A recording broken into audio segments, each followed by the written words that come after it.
Alright, so sum, difference, and cofunction identities. I'll start with the cofunction. So if I have a triangle, let's say I've got 20 degrees right there, and I'll call this X, Y, and Z. Focus, please. So if I wanted to find the sine of 20 degrees, what would that be? On this problem, what's the sine of 20 degrees? X over Z, very good. And what if I asked you to find the cosine, how big is that, 70 degrees? What's the cosine of 70 degrees in this problem? X over Z, very good. How about another scenario? Let's say I have a triangle. This is clearly, well, I don't know, 35 degrees. How big is this one?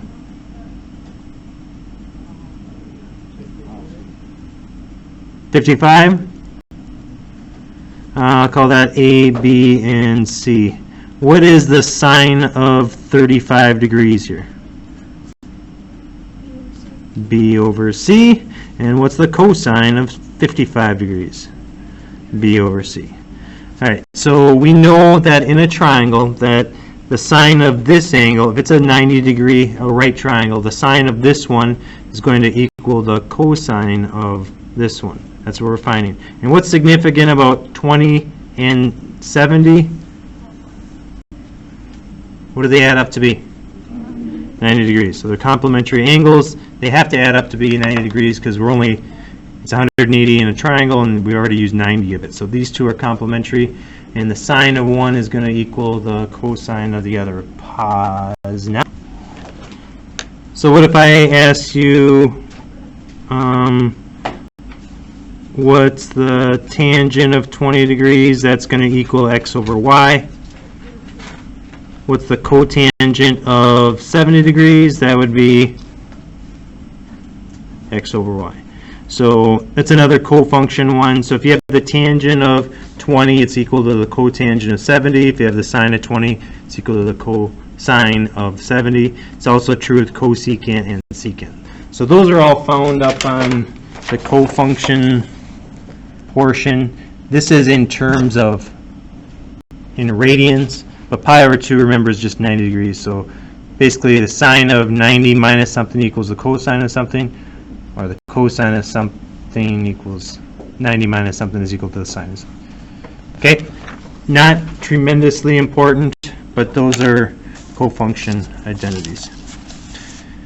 All right, so moving on to sum and difference formulas. That's found on our Carl down in here. Focus. What if we were asked to find the sine of 105 degrees? Sine of 105. Well, how can I find the sine of 105? Well, what is it? How big is its reference angle?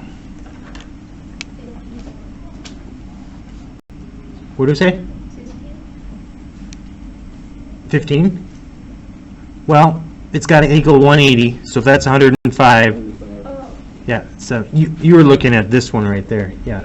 So this reference angle with the x-axis is going to be 75 degrees. Well, that does not form a special right triangle. That's not special at all. It's 75 degrees. So we don't know anything about a triangle with a 75 degree, 15 degree angles on it. Okay, so we don't know how to find the sine of 105 degrees right now without just using our calculator. However, we could rewrite 105 degrees as 60 plus 45. That is still 105 degrees. But if you have the sine of something plus something, so sine of 60 degrees plus 45 degrees, that is equal to the sine, I'll write it in red here, sine of u plus v is equal to sine of u cosine v plus cosine u sine v. Okay, that's one of our sum and difference formulas. Sine of u plus v Well, what would u be in this problem if we're going to apply it? What's my u? 60. That's my u, and my v is 45. So I can use my formula. Sine of u plus v is equal to the sine of u, so sine of 60, cosine of v, plus the cosine of u times the sine of v. These are all angles that we can evaluate without a calculator using special right triangles. Okay? All of these, remember when we've had problems where you were asked to find the exact answer or simplify, you've had those for quite a long time. This is why we've been doing those, so that we can figure out what all of this is. It only requires two triangles. I have a 60-degree triangle and a 45-degree triangle.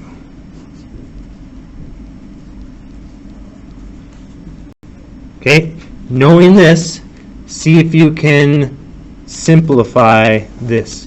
Put it in exact form. I'll give you a minute to try it.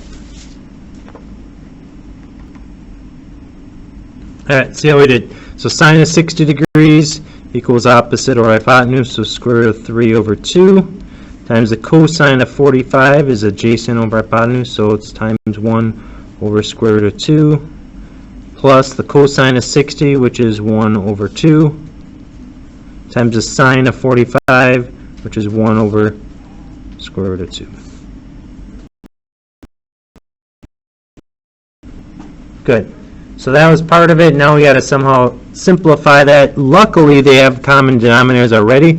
So it's a square root of 3 plus 1 over 2 square root of 2. And we can't have a square root on the bottom. So if I distribute, I get square root of 6 plus the square root of 2 over, what is 2 times square root of 2 times square root of 2?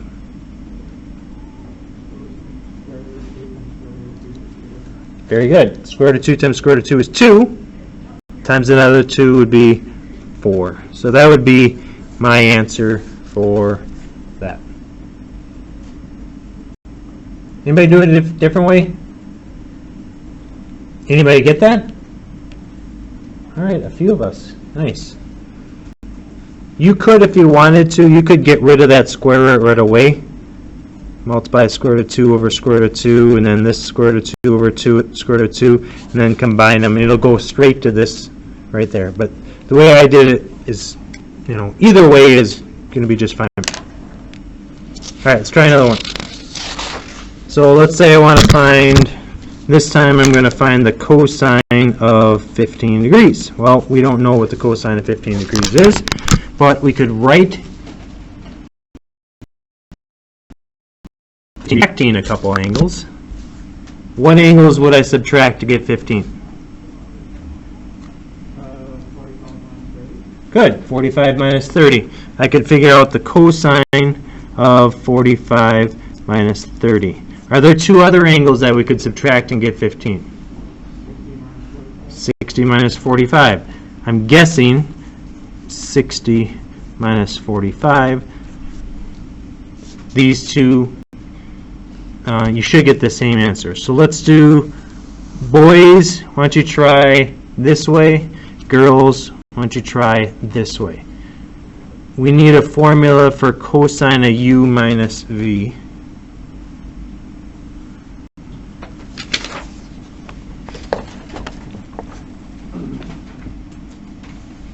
So it looks like cosine u, cosine v.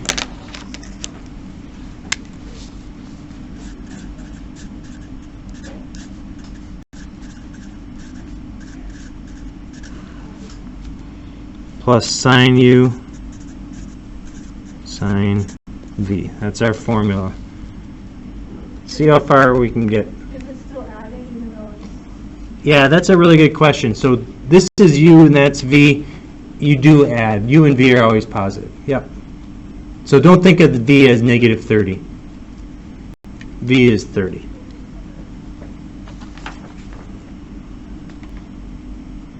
And if you don't identify as either a boy or girl, you can pick a side. All right, so who's got an answer for the left side? It's hard to read it, I guess. Maybe I'll just go through them. All right, so cosine of 45 is 1 over square root of 2. Cosine of 30 is square root of 3 over 2. Sine of 45 is 1 over square root of 2. Sine of 30 is 1/2. This looks a little familiar to me. Is it literally the same answer? Yeah. All right, so I get square root of 3 plus 1 over 2 square root of 2, which is multiply the top and bottom by the square root of 2. Square root of 6 plus square root of 2 over 4. All right.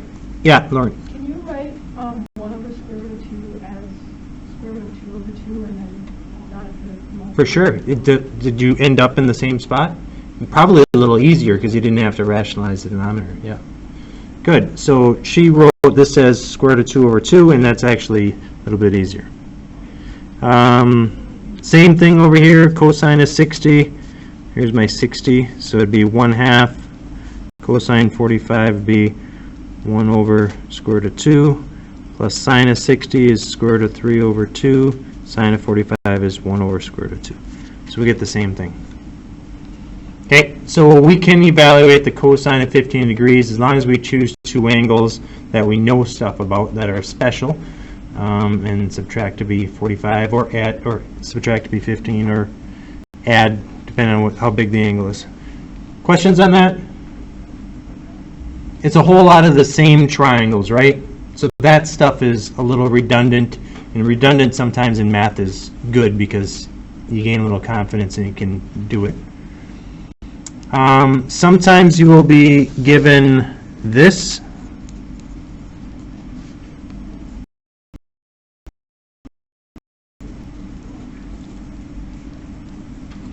And we're asked to simplify that. Cosine 8x, cosine 3x plus sine 8x, sine 3x. Now it looks like a very difficult problem because you've got x's in there and you don't know what the cosine of 8x is or the cosine of 3x. But what you can do is recognize that it's cosine times cosine plus sine times sine. And if we go backwards in our formula, cosine times cosine plus sine times sine. In this problem, see if I can squeeze it. What's my u? If that's my formula, what's my u in this problem here?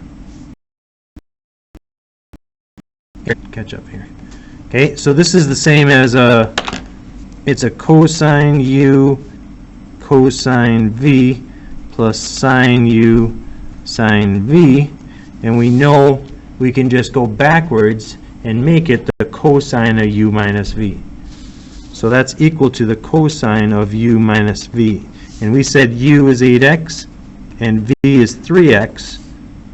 So this will just become the cosine of 8x minus 3x, or the cosine of 5x.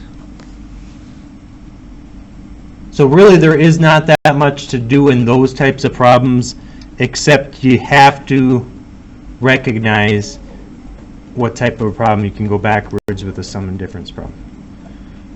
Like if you start, I've given these problems before on quizzes before, and literally people spend a half hour on them.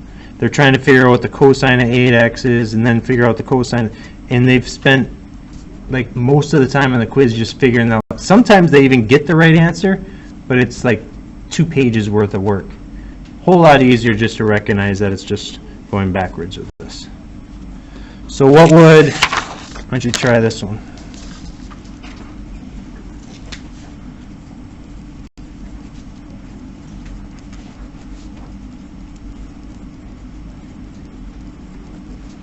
See if you can figure that one out.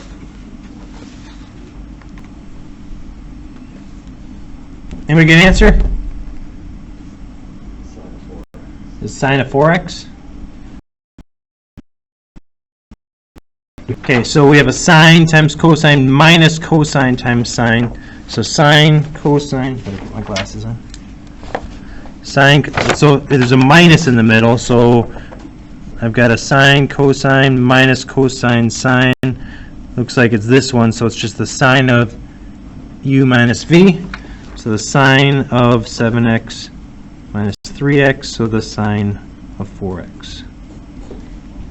Just right off of the Carl sheet. Questions right now? I've got one more problem for you. All right. So, let's say I've got the sine of an angle is 3/5, and I'm telling you it's in quadrant 2. Cosine of a different angle is 8/17, and it's in quadrant 4. And we're supposed to find the sine of u, or I'm sorry, sine of theta plus alpha. Little fish is alpha. All right. So, well, the sine of theta plus alpha, that's a sum and difference. Sine of theta plus alpha is sine of theta cosine alpha plus cosine theta sine alpha. So that's what we're trying to find this, and we know this is our formula. So we can draw our triangle. 2 triangles, actually. We're in quadrant 2, and the sine is 3/5. By the way, what quadrants is sine positive in? This is a good review for us. Is positive, sine represents the y value, so it's in the top 2. Yeah, 1 and 2. What about cosine is positive here? What 2 quadrants is cosine positive in? 1 and 4, because cosine represents the x value. All of these over here have positive x values. Okay, this is telling us it's quadrant 2, and the sine is 3/5, so the opposite over hypotenuse is 3/5. We could use the Pythagorean theorem to find our third side there. I'll let you do that. Quadrant 4, we have a triangle, and the cosine is 8/17, so that is 8 adjacent over hypotenuse is 17. So now we can find our third sides, and then we can evaluate all of these and combine them as needed. So I'll give you a minute to try this.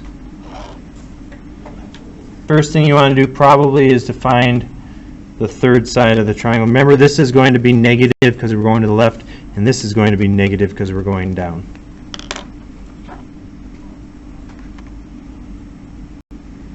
All right, most people are still working. I'm just going to go through this and let me know if you have questions, see if it makes sense. So we have to find this side right here, Pythagorean theorem. So a squared plus b squared. So if I call that x, x squared plus 3 squared equals 5 squared. 25 minus 9, 16. So x is 4. And I'll call it negative because we're going backwards. And then I intentionally picked another Pythagorean triple for my triangle here. Do we end up getting 15 here? Yeah. Okay, so negative 15 because it's going down. So now we can answer the question. So sine of L or theta is opposite over hypotenuse. It's also given to us. The sine of theta is 3/5. So 3/5 times cosine of alpha is 8/17. Cosine of theta would be negative 4/5, and the sine of alpha would be negative 15/17. All right, so now I would literally, if it were me, I'd type all that in your calculator and hit frac, and it'll give us our answer. If you want to minimize, what is it, 85 on the bottom? So 24/85 plus 60/85 gives you 84/85. Is that what we're getting? Anybody get that?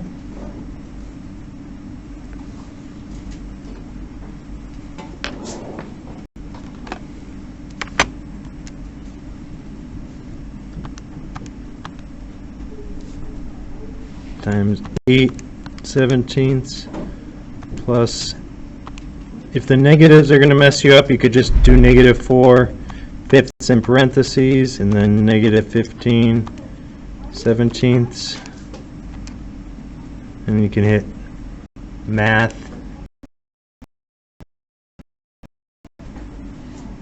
(84/85).